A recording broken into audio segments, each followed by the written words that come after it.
Shalom, selamat malam teman-teman. Hari ini kita masuk di kelas opini ke-18. Ya, sudah ada gambar dengan judul Apakah Gereja Menyelamatkan? Ya, gambarnya adalah gedung gereja yang tidak ada fondasinya, jadi jemaatnya masuk, keluar di bawah itu masuk ke jurang. Itu gambarnya ya. Dan di atas gambar itu ada tulisan dari redaksi HM Ministry punya Pak Niko di Facebook ya. Nah, tulisannya begini. Kamu bisa saja lahir di gereja, besar di gereja, melayani di gereja, menikah di gereja, bahkan meninggal di gereja. Tetapi tetap masuk neraka karena kamu lakukan hanya sekedar berada di gereja, tetapi tidak di dalam Kristus. Nah, jadi dari gambar ini jelas keselamatan itu bukan dari gereja, ya.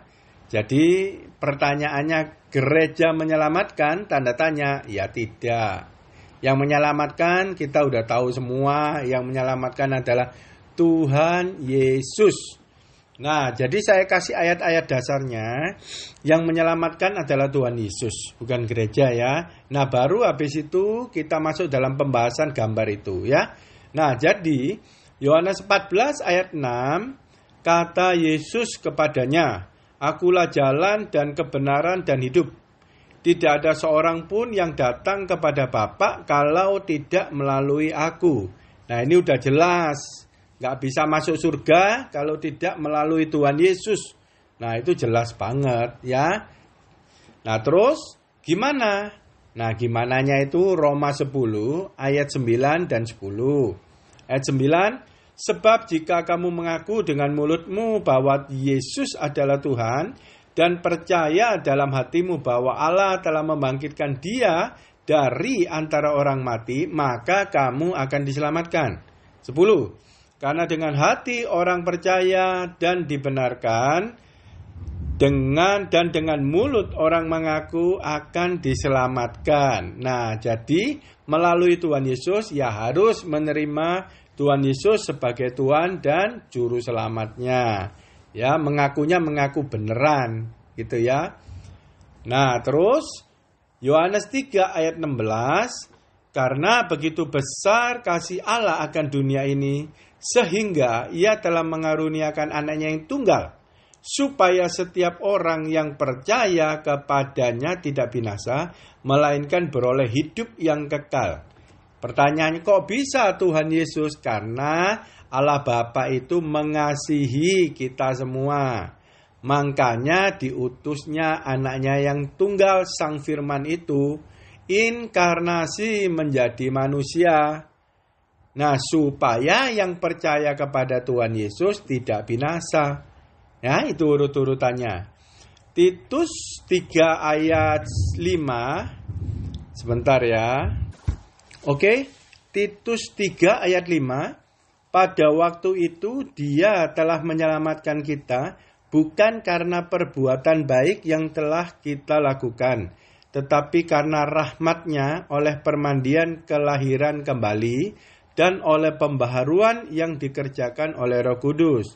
Nah, jadi keselamatan yang kita terima menerima Tuhan Yesus itu kita dapat bukan karena kita berbuat baik. Nah, jadi apakah karena berbuat baik terus kita selamat? Tidak sama sekali. Cuman karena rahmat-Nya Tuhan Bapa, Allah Bapa sayang sama kita semua. Makanya kita diselamatkan dengan mengirim anaknya yang tunggal Tuhan Yesus Kristus inkarnasi jadi manusia. Ya. Nah, itu dinamakan permandian kelahiran kembali, jadi lahir baru oleh pembaharuan yang dikerjakan Roh Kudus. Jadi waktu terima Tuhan Yesus percaya itu, otomatis satu paket Roh Kudus masuk mengadakan pembaharuan. Ya, itu dasar-dasarnya. Ya, oke. Nah, lebih dasar daripada ini, jadi prinsip kekristenan, dosa itu adalah hutang. Jadi kalau orang berdosa, semua manusia berdosa, itu hutang, itu harus dibayar dengan nyawa. Rasul Paulus ngomong upah dosa adalah maut. Nah jadi itulah pembayaran dilakukan oleh Tuhan Yesus mati di kayu salib. Membayar semua dosa-dosa umat manusia yang mau percaya, mau terima Tuhan Yesus. Yang nggak mau berarti bayar masing-masing. Nah itu kekristenan, keselamatan seperti itu. Ya, oke. Udah paham ya sekarang? Nah sekarang kita masuk ke dalam gambar. Ya, gambar adalah gedung gereja, bawahnya jurang. Gitu ya. Jadi tidak ada fondasi. Oke. Nah kalau kita lihat ini. Ini adalah yang salah gerejanya nih. Ya, gerejanya yang salah. Jadi banyak jemaat masuk ke gereja sana itu tertipu. Ya, tampak depannya itu seperti gereja. Masuk gereja biasa. Tetapi ternyata gerejanya itu tidak berfondasi. Jadi begitu masuk itu nyemplung jurang. Nah, kalau lihat gambar seperti ini, teman-teman ingat ada perumpamaan di Matius yang mendirikan rumah. Ya, Matius 7 ayat 24 dikatakan begini. Setiap orang yang mendengarkan perkataanku ini dan melakukannya, ia sama dengan orang bijaksana yang membangun rumahnya di atas batu. Ya, nah ayat 26 dikatakan gini, tetapi setiap orang yang mendengarkan perkataanku ini dan tidak melakukannya, ia sama dengan orang yang bodoh yang mendirikan rumahnya di atas pasir. Nah, jadi waktu mendengarkan perkataan Tuhan, itulah fondasinya. Nah, fondasi ada dua, ada batu, ada pasir. Ya, batu adalah yang mendengar, mengerti, ketemu Kristus, dia melakukan. Nah, itu rumah di atas batu. Nah, tapi kalau mendengar, dia tidak melakukan, nggak mengerti terus lupa, atau nggak mengerti gitu ya. Nah, itu di atas pasir, sehingga dia mendengar dan tidak melakukan. Tetapi dua ini adalah berfondasi. Satu batu, satu pasir, lumayan. Tetapi yang digambar itu tanpa fondasi, bolong. Nah, berarti gereja itu dibangun di atas bukan perkataan Tuhan. Nah, ini benar-benar gereja sesat. Karena kalau dia gereja mendengarkan perkataan Tuhan, cuma dua, batu atau pasir. Ya lumayan ada pasir gitu ya, walaupun tidak boleh juga ya. Tapi ada fondasinya batu dan pasir. Tetapi yang digambar ini tanpa fondasi, bawahnya langsung jurang itu gereja. Berarti gereja ini dibangun tanpa mendengar daripada perkataan Kristus. Ini udah di luar Tuhan, ini gereja sesat. Makanya yang masuk itu kasihan jemaatnya. Yang nggak ngerti dia masuk gereja, dia ikut tersesat oleh pengajaran daripada gereja itu.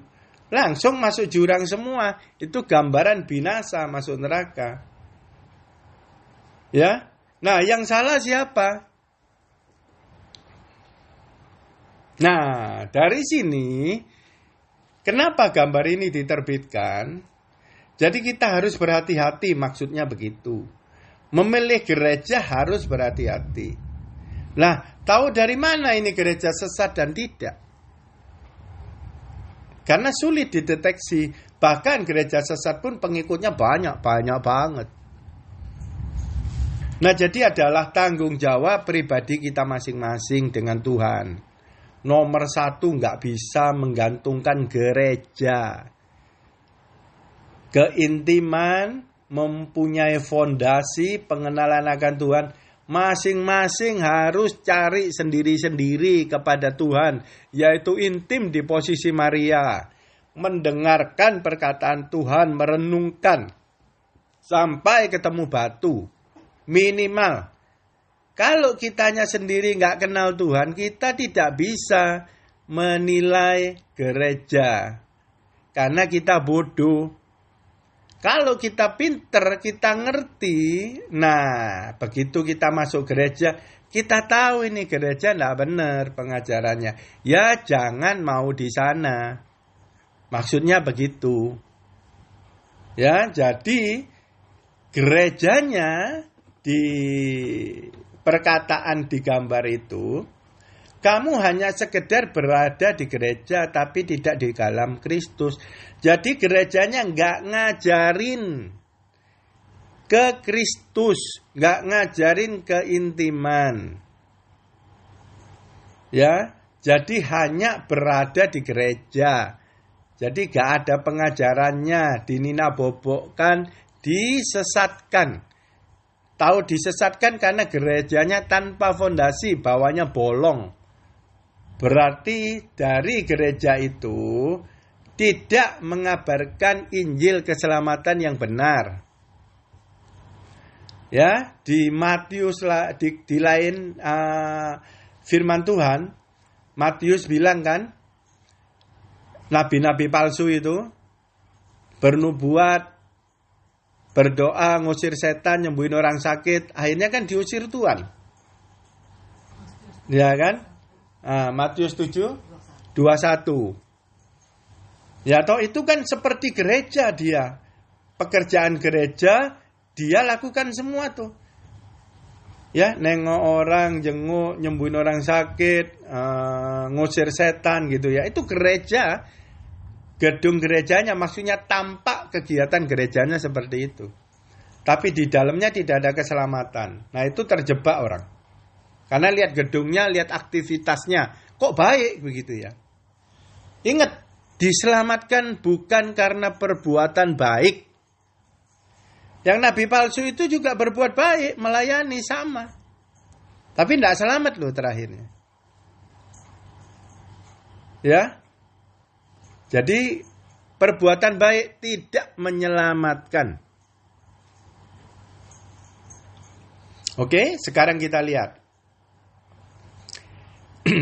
Yesaya 29 ayat 13. Ini dari perjanjian lama Tuhan sudah bicara mengenai gereja tidak berfondasi. Gereja bolong bawahnya ya. Dan Tuhan telah berfirman, oleh karena bangsa ini datang mendekat dengan mulutnya dan memuliakan aku dengan bibirnya, padahal hatinya menjauh daripadaku dan ibadahnya kepadaku hanyalah perintah manusia yang dihafalkan. Oh, jelas. Mulutnya ngomong Tuhan, Tuhan. Ini orang Kristen. Di gereja, gedungnya ada. Nampak. Tapi hatinya menjauh daripadaku. Nggak ada keintiman. Roh Kudus nggak ada. Menjauh daripada Tuhan. Jadi dia tidak dengar-dengeran sama Tuhan. Orang ini nggak intim, nggak suka firman, nggak baca firman, nggak memburu pengenalan akan Tuhan. Pasti. Tapi mulutnya teriak Tuhan, Tuhan. Ngomong Tuhan baik, yes. Makanya gedung gerejanya ada. Tapi itu tampak luar. Ya, nomor 1, hatinya harus berpaut pada Tuhan. Haus akan pengenalan akan Tuhan. Di posisi Maria, membaca dan merenungkan, nggak bisa nggak. Setelah keintiman, baru ada ngomong ibadah. Ya, hatinya menjauh daripadaku dan ibadahnya kepadaku hanyalah perintah manusia yang dihafalkan. Hafal firman-Nya. Ya, tapi itu tidak datang dari Tuhan. Nah, jadi ngomong ibadah harus intim dulu dengan Tuhan. Harus ketemu dengan Tuhan. Yaitu ketemu perkataan-perkataannya. Yosua 1 ayat 8. Baru setelah itu terbentuklah ibadah. Nah, baru bangunan gereja itu berfondasi. Oke? Yeremia 17 ayat 5. Perjanjian lama itu luar biasa loh. Sebenarnya luar biasa. Beginilah firman Tuhan. Terkutuklah orang yang mengandalkan manusia, yang mengandalkan kekuatannya sendiri, dan yang hatinya menjauh daripada Tuhan. Nih tadi. tadi dikatakan ibadahnya perintah manusia, hatinya yang menjauh daripadaku. Nah, rupanya di Yeremia dijelaskan, orang yang hatinya menjauh daripada Tuhan itu, orang itu hidupnya akan mengandalkan kekuatannya sendiri. Pasti, ini firman sudah ngomong. Ya, orang yang mengandalkan kekuatan sendiri itu orang yang mengandalkan manusia juga. Karena dia mengandalkan kekuatan manusianya sendiri. Atau manusia yang lain. Nah, jadi hati menjauh daripada Tuhan, tidak terima pengenalan akan Tuhan, rema, hikmat, pewahyuan, pengenalan akan Tuhan tidak terima. Otomatis yang ada di dalamnya adalah otaknya sendiri, kekuatannya sendiri. Nah, jadi yang tiap hari dia jalanin, dia andalkan di dalam bekerja, dalam kehidupan sehari-hari, ya otak-otaknya sendiri, kekuatannya sendiri. Dan itulah yang masuk daripada hukuman. Terkutuk itu terhukum. Nah, gereja tadi itu seperti itu. Ya, dia tidak mengajarkan keintiman kepada jemaatnya. Jadi menjauh daripada Tuhan. Jadi semua nanti yang dikhotbahkan, yang dihidupi itu adalah cuman kekuatan-kekuatannya sendiri dari nabi-nabi palsu itu. Ya, teman-teman nanti bisa lihat. Kalau sudah biasa intim dengan Tuhan, bisa merasakan tuh. Kalau yang di dalam gereja itu yang khotbah bisa merasakan nantinya. Gitu ya. Nah, dari sini kita lihat nih. Ada satu perumpamaan yang membantu kita. Gadis bodoh dan gadis bijak. Ini membantu kita nih. Ya. Gadis bijak itu pelita menyala. Itu gereja yang berfondasi. Gadis bodoh, pelita yang padam. Hafal firman, tapi tidak jadi terang. Hafal firman. Ya. Tapi dia tidak dengar-dengaran kepada Tuhan. Bahkan dia tidak mendengarkan perkataan Tuhan.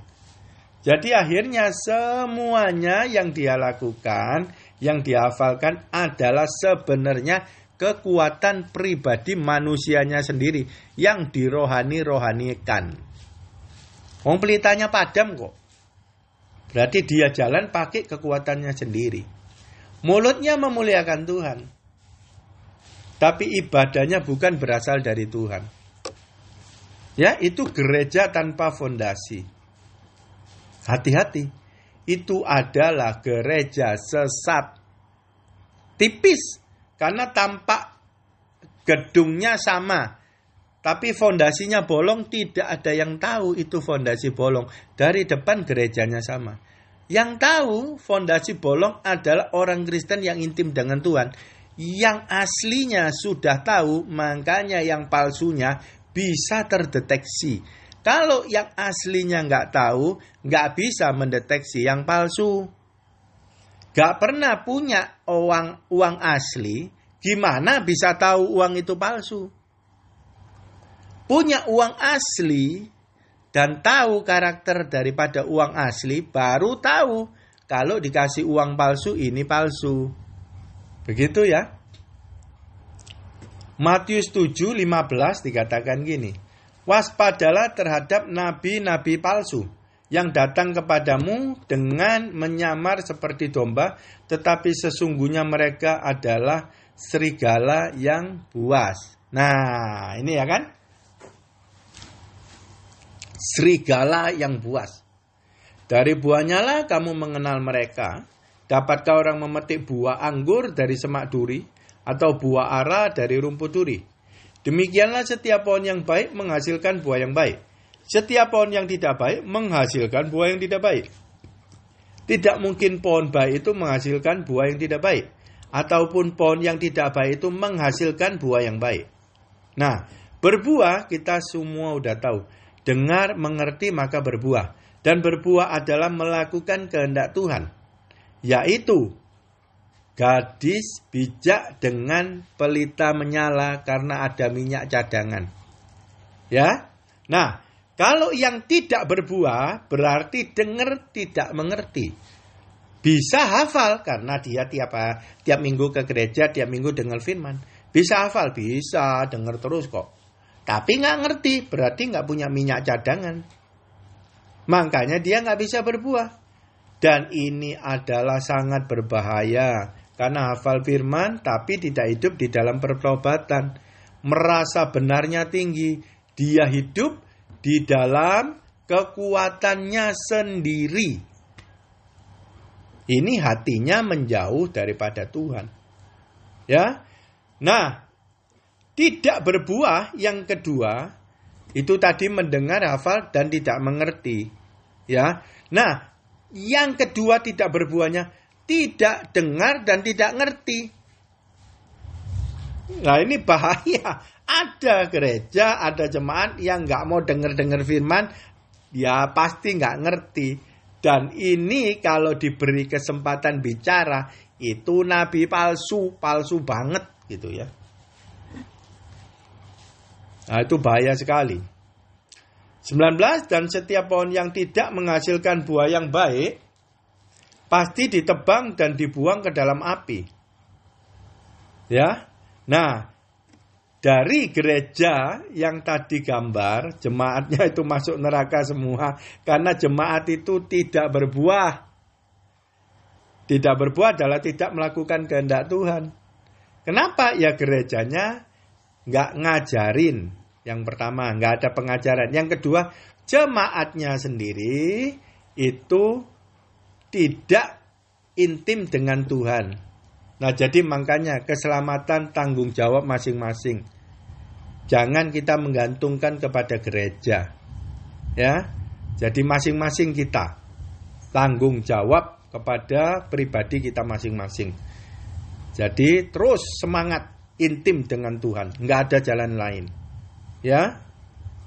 21, nah ini jelas. Bukan setiap orang yang berseru kepadaku, Tuhan, Tuhan akan masuk ke dalam kerajaan sorga.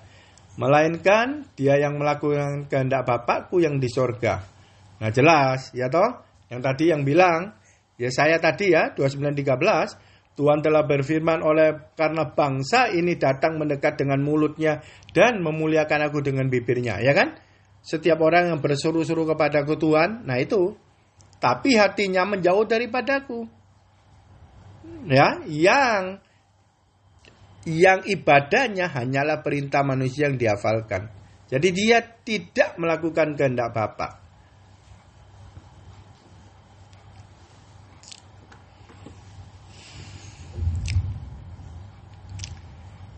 Oke, nah ini ada ayat bagus di ayat 23-nya. Pada waktu itu aku berterus terang. Ini waktu ditolak ini, si nabi palsunya ya. Dan jemaat-jemaatnya pasti. Ada pengikutnya pasti ikut ya. Pada waktu itu aku akan berterus terang kepada mereka dan berkata, aku tidak pernah mengenal kamu, nyahlah daripadaku, kamu sekalian pembuat kejahatan. Nah oke, ini kita belajar kata-kata dari bahasa aslinya. Aku tidak pernah mengenal kamu. Nah, rupanya pengenalan akan Tuhan itu dari kata-kata di Alkitab bahasa Yunani itu ada dua. Ginosko dan oidamen.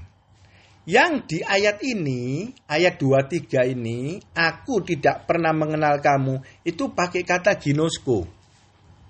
Ya, pakai kata ginosko. Apa itu ginosko? Ginosko adalah pengenalan melalui pengalaman pribadi. Pengalaman intim. Nah itu artinya ginosko. Jadi kalau ini jemaat ditolak, aku tidak pernah mengenal kamu. Maksudnya Tuhan dengan kata-kata asli Yunani ginosko.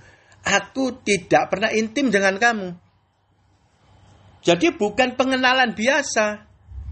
Aku gak pernah intim dengan kamu. Aku gak pernah ada pengalaman pribadi berjalan bersamamu. Maksudnya begitu.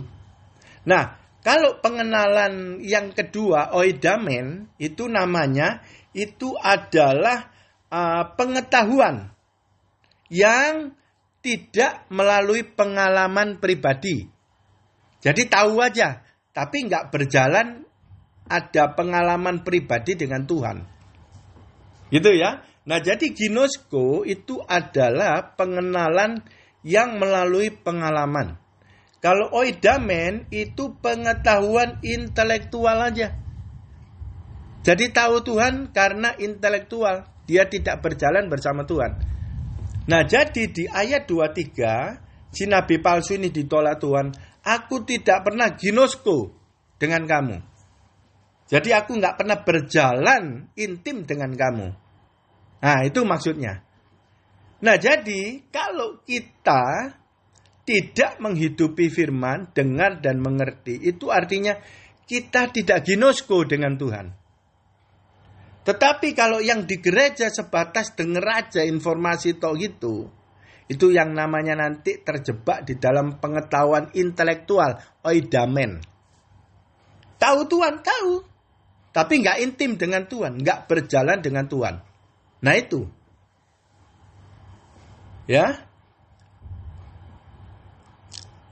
Oke, terus kita lihat, ini ada yang menarik lagi. 23b-nya, nyahlah daripadaku kamu sekalian pembuat kejahatan. Nah, pembuat kejahatan di bahasa King James-nya itu disebut iniquity. Iniquity adalah perbuatan di luar hukum. Iniquity. Ya. Nah, bahasa aslinya anomia. Jadi ilegal. Tidak benar, keluar dari hukum.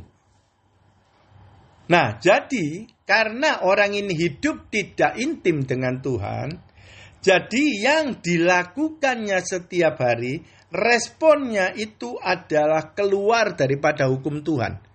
Sedangkan hukum Tuhan itu adalah firman kehendaknya. Jadi setiap hari dia melakukan kehendak manusianya, bukan kehendak Tuhan. Hidupnya tidak intim, tidak berbuah.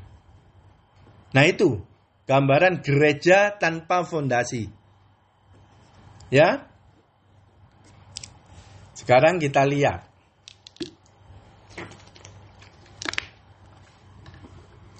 Supaya kita berada di dalam Kristus.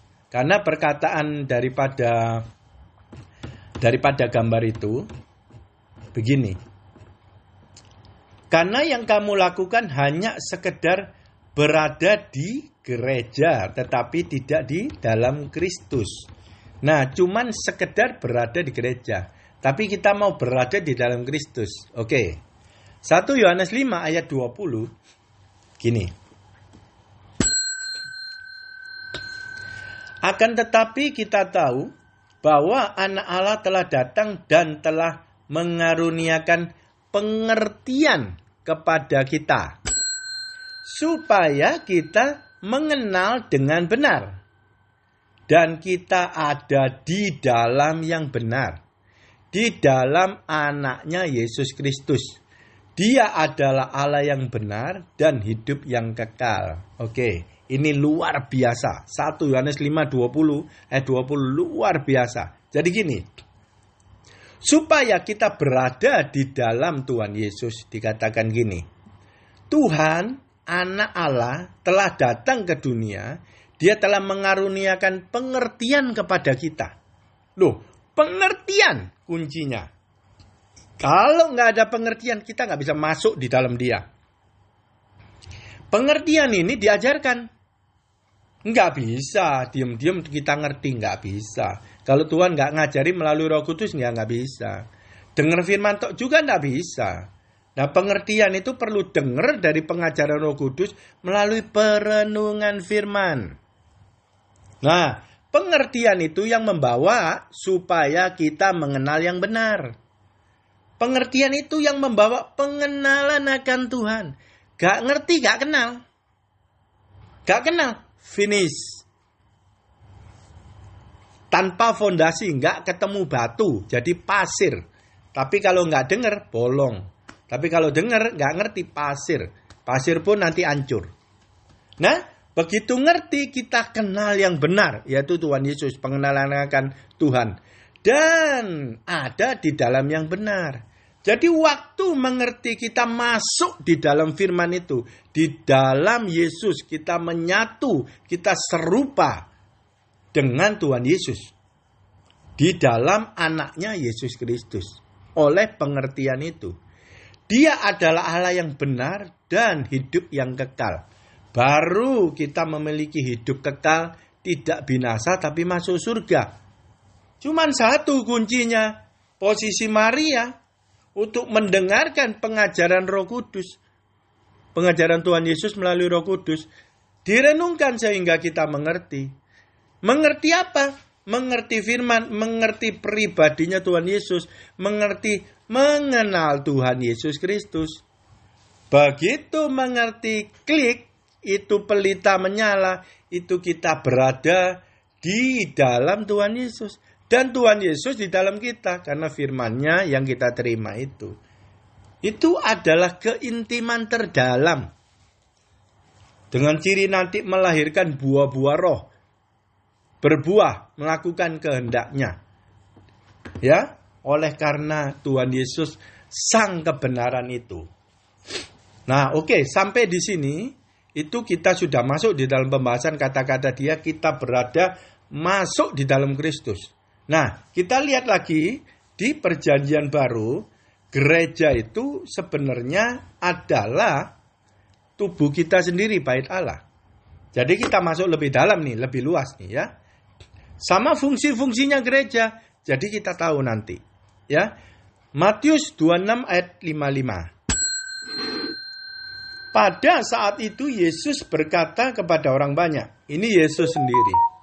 Sangkamu aku ini penyamun, maka kamu datang lengkap dengan pedang dan pentung untuk menangkap aku. Padahal tiap-tiap hari aku duduk mengajar di bait Allah dan kamu tidak menangkap aku. Dari ayat ini ketahuan kerjaannya Tuhan Yesus tiap hari ngapain? Tiap hari ada di bait Allah mengajar. Jadi sebenarnya apa sih Tuhan Yesus itu? Inkarnasi ke bumi. Satu tujuannya. Mengenalkan dirinya melalui pengajarannya di bait Allah. Bait Allah itu, kalau sekarang kita ngomong, zaman dulu ini ya, itu namanya sinagog. Kalau kita artikan sekarang itu di gereja. Jadi gereja yang tadi di atas tidak ada fondasi bolong, itu gereja yang tidak mengajar. Atau tidak mengajar kebenaran. Ya, jadi kalau kita lihat gereja itu tidak mengajarkan kebenaran atau tidak mengajar, hanya motivator doang, kita sudah tahu. Jangan di sana. Kalau enggak, nyemplung sekalian binasa. Masuk dalam hitungan penyesatan. Dia tidak membawa kita kepada Kristus. Hidup dalam pertobatan. Itu tanggung jawab pribadi. Ya. Mazmur 143 ayat 10. Ajarlah aku melakukan kehendak-Mu, sebab Engkaulah Allahku. Kiranya roh-Mu yang baik itu menuntun aku di tanah yang rata. Daud bisa ngomong gitu. Ini luar biasa, ini perjanjian lama loh. Bukan perjanjian baru yang Tuhan sudah ngajar. Perjanjian lama yang Daud sudah baca. Kitab-kitab kunonya yang dari Musa itu. Ajar aku melakukan kehendak-Mu. Untuk tahu kehendak Tuhan aja tidak mudah. Itu benar-benar harus tahu kehendak Tuhan dan diajarkan kehendak Tuhan. Supaya mengerti baru bisa melakukan. Itu kerinduan Daud. Makanya Daud itu dikatakan manusia yang ada di hati Tuhan. Ini luar biasa Daud ini. Jadi setiap hari kerinduan dia ada melakukan kehendak Tuhan. Sampai dia berdoa, Tuhan ajar aku.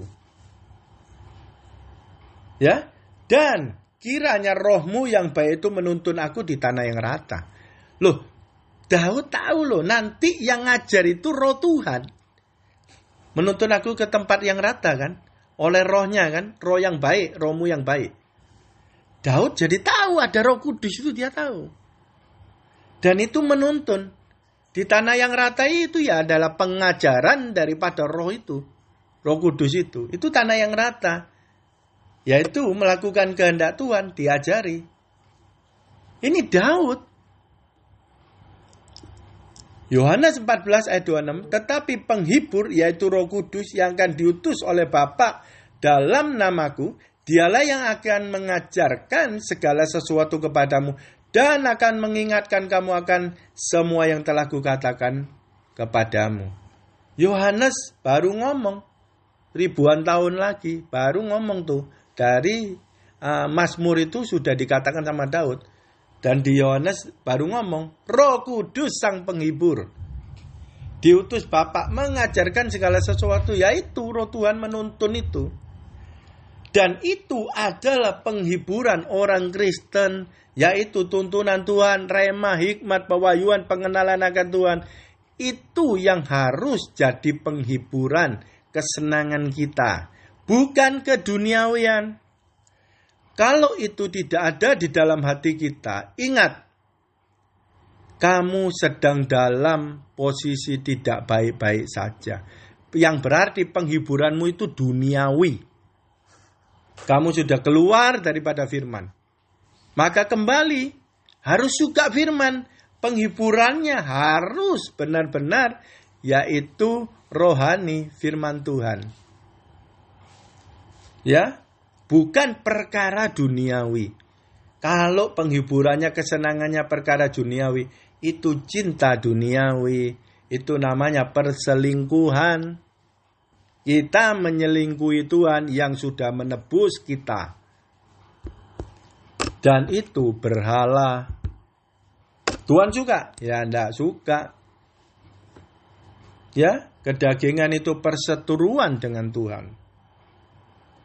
Nah, jadi kalau kerasa enggak seneng sama firman, harus berdoa minta tobat sama Tuhan.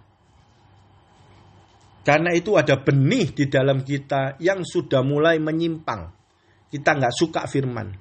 Penghiburan kita perkara duniawi.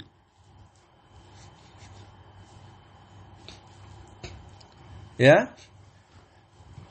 Oke, sekarang kita lihat lagi gereja dalam versi pandangan lain di Perjanjian Baru.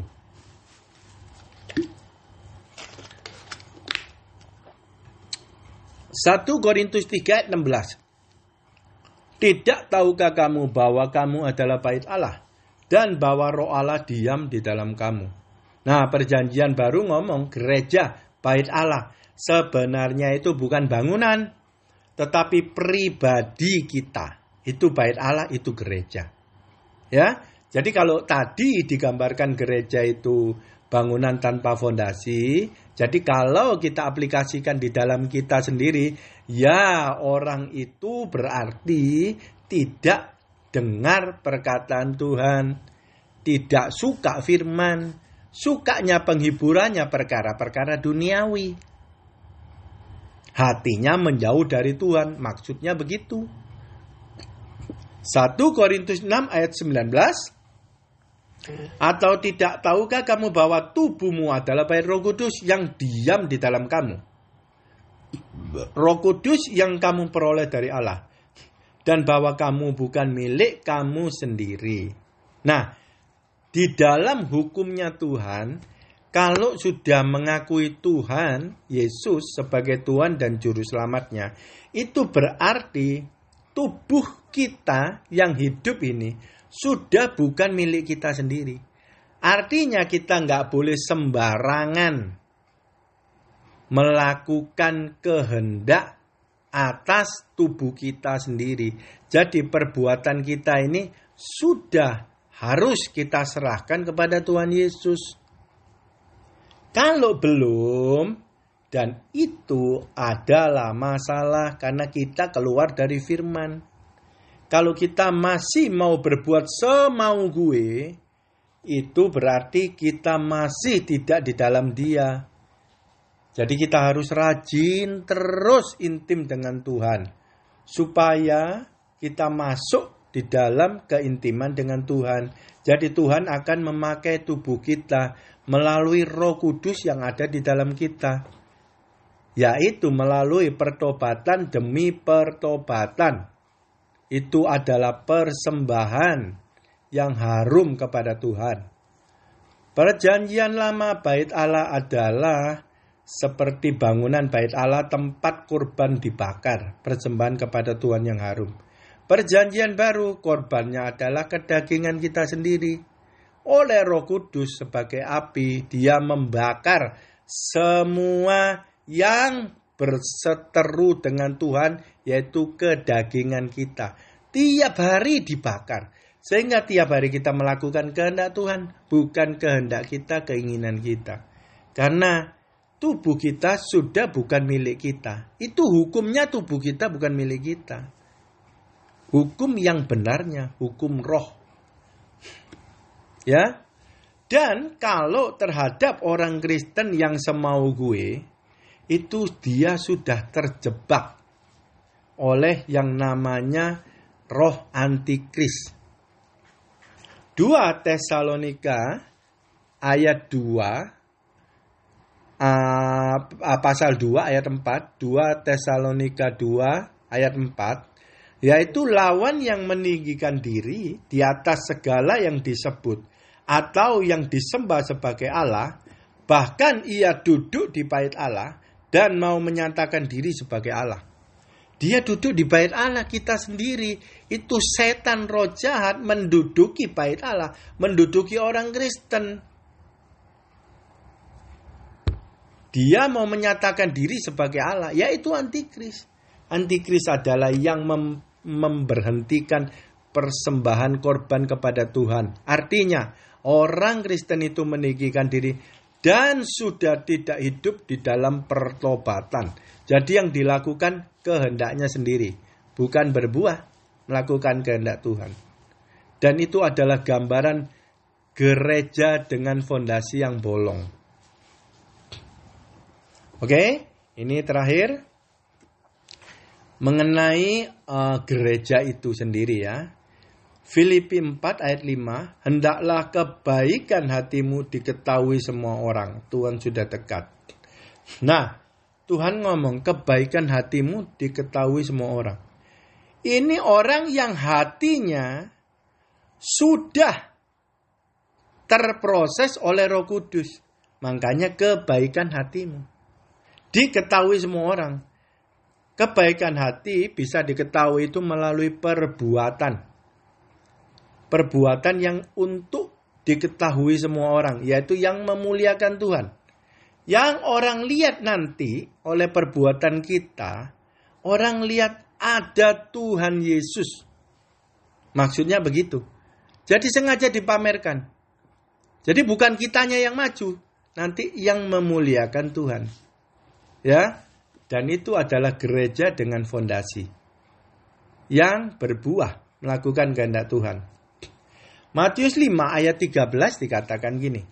Kamu adalah garam dunia. Jika garam itu menjadi tawar, dengan apakah ia diasinkan?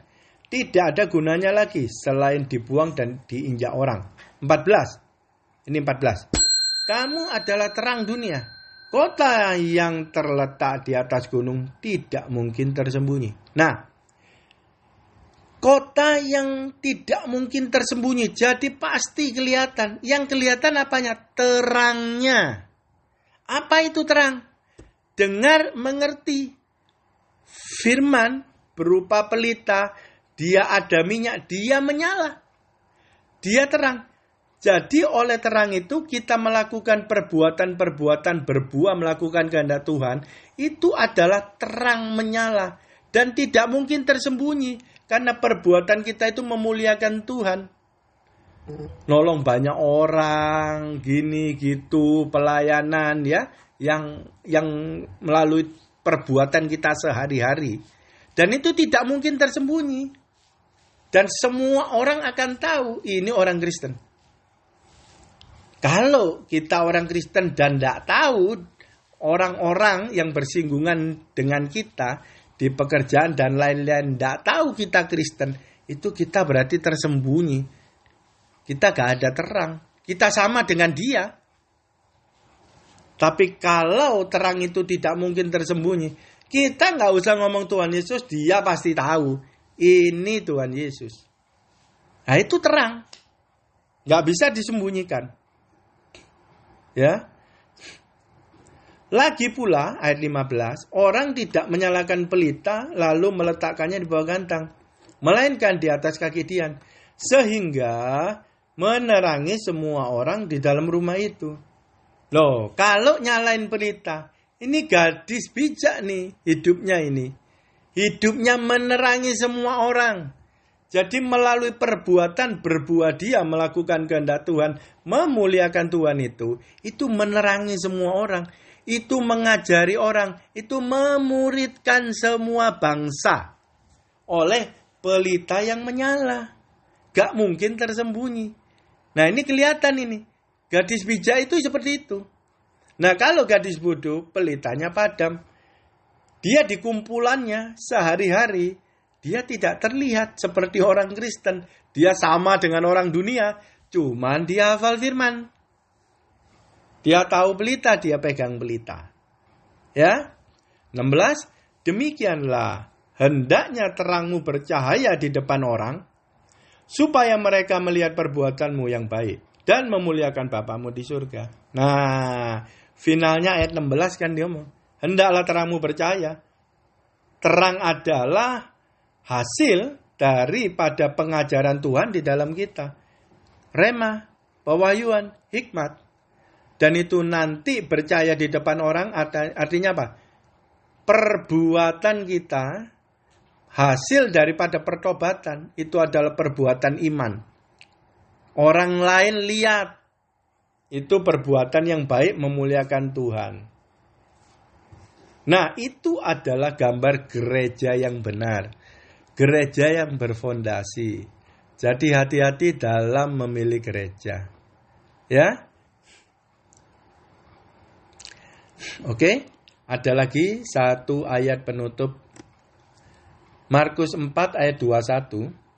Lalu Yesus berkata kepada mereka, orang membawa pelita bukan supaya ditempatkan di bawah gantang atau di tempat tidur, melainkan supaya ditaruh di atas kaki Dian. Sebab tidak ada sesuatu yang tersembunyi yang tidak dinyatakan, dan tidak ada sesuatu yang rahasia yang tidak tersingkap. Nah ini lihat, ini 21 dan 22 ini berkaitan. Ini kalau kita nggak ngerti ini terputus. Tapi dengerin nih, orang bawa pelita ditaruh di atas kaki Dian, nggak di bawah gantang atau tempat tidur. Berarti pelita itu menyala.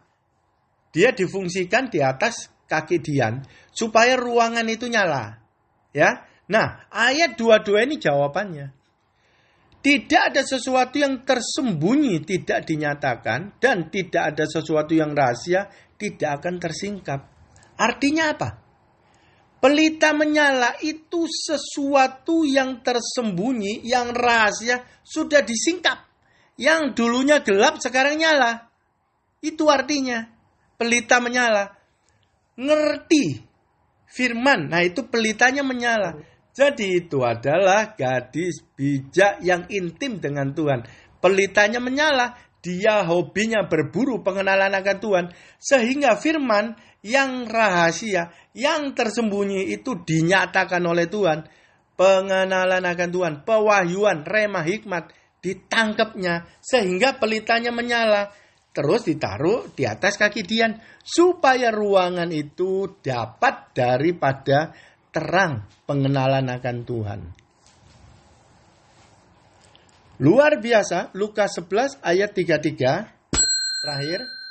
Tidak seorang pun yang menyalakan pelita lalu meletakkannya di kolong rumah atau di bawah gantang. Melainkan di atas kaki Dian. Supaya semua orang yang masuk dapat melihatnya. Nih, dengerin. Tidak seorang pun yang menyalakan pelita. Siapa yang menyalakan pelita? Tuhan. Tuhan memberikan pengertian pada kita, firman kepada kita, pelita kita terima, Tuhan nyalakan, Tuhan kasih pengajarannya, kasih yang tersingkap rahasia, dia kasih nyatakan, ting nyala. Nah, Tuhan nyalakan. Nanti setelah kita menyala, Tuhan ngomong, kamu nggak ditaruh di bawah gantang, tapi kamu akan ditaruh di kaki Dian. Artinya kamu nanti akan dikirim untuk jadi terang di tempat gelap.